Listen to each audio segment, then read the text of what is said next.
it is important that the competitors are of the same class, are people who have the same assets and abilities. If you have a competition between people who are not of the same category, then it's not fair competition. For example, if you have a team of 12-year-olds playing against Manchester United, who do you think would win? Of course, it is a 12-year-old, right? No, okay, my mistake. It will be Manchester United. So that is not fair game. That is not fair competition. So when you talk about competition, it should be between people of the same strength, same category.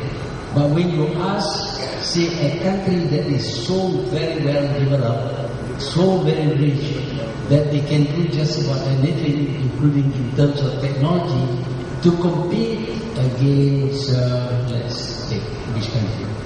Timor. Just imagine the United States versus Timor. Who do you think would win?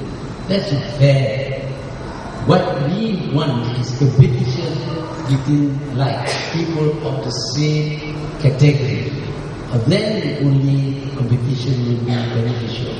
But otherwise, we have to balance to make the weak stronger and maybe the strong weaker, so that the competition will be between two parties which are of the same strength. Many people here, I'm sure, play golf. I think in golf you have handicaps. Why do you have handicaps? Obviously, if you are playing against Tiger Woods, you need to have whatever handicap. I don't know, I don't play golf, but I understand that you have handicaps. So this is a very important principle in competition. That is why I believe that despite being adhering to the free market, to free borderless world, etc., Malaysia needs to be given the right to protect itself. You have to allow for yourself to be protected because people are stronger than you. And people who are very strong, who says, oh no, you should not have any protection, these are bullies. You know, in school nowadays we have a lot of bullies. I mean, it's not fair to say that, well, he's being beaten up because he's competing against a bully. That is not fair. So my idea about competition is that it should be between two parties of equal strength or almost equal strength. If they are not equal, then we give some advantage to the one that is weak, or you weaken the one that is stronger. Then you see good competition, and the results will also be equally good. Well, I see somebody waiting to ask a question, so you can state your name, organization, and a short question, so we can get to the speak. Silakan. Bismillahirrahmanirrahim. Assalamualaikum. I'm Mahathir Mohammad from University of Technology Malaysia. Since your official retirement, I'm sure you have more time to reflect. And my question is actually looking at what we have achieved. What would you have done different? Okay, that's my first one. Then the next one is actually looking at the future. So you see what's happening in the world now. Where do you think we should go? Thank you. 2 in 1.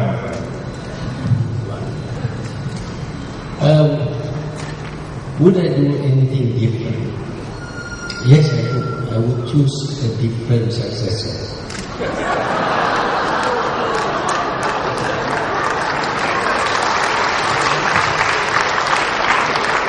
After that, I will do the same thing. I will resign.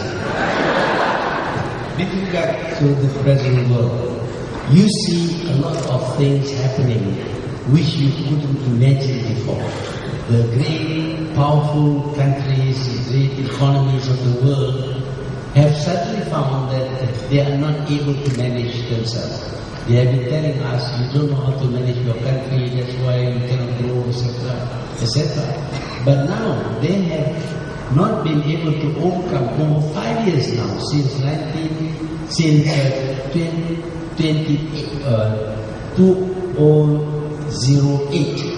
They have not been able to overcome their financial crisis. That is because they are in a state of denial. They refuse to accept that they were wrong. And when you refuse to accept that you are wrong, you cannot correct your mistake. The first thing that you have to accept, that they have to accept, is that they have been abusing their own system, their financial system in particular. The second thing is that they were living beyond their means. They didn't have that money.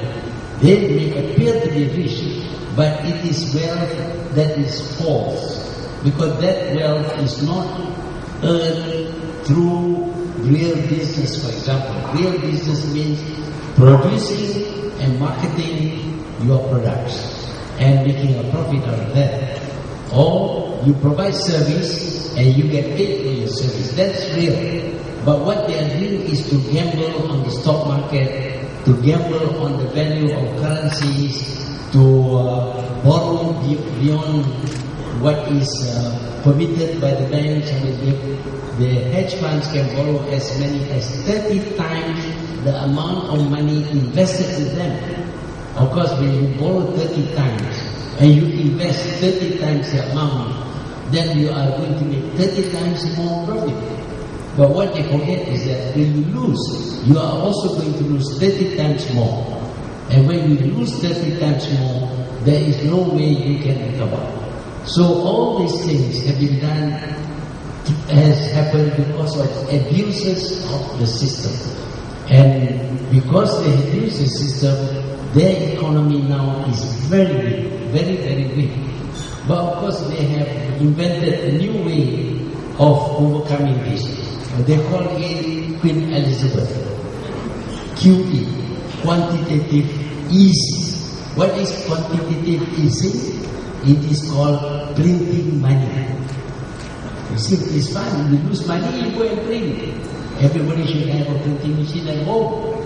You see, then when you lose money, you go back, print some more money. I mean, this is ridiculous. It's ridiculous. The money would not be worth anything, not worth the paper on which it's printed. But having said that, I must say that they did not actually print the money. They just wrote a check to the amount. And so what are we doing? We are playing around with figures in the books of the banks. This is not real. It's not business.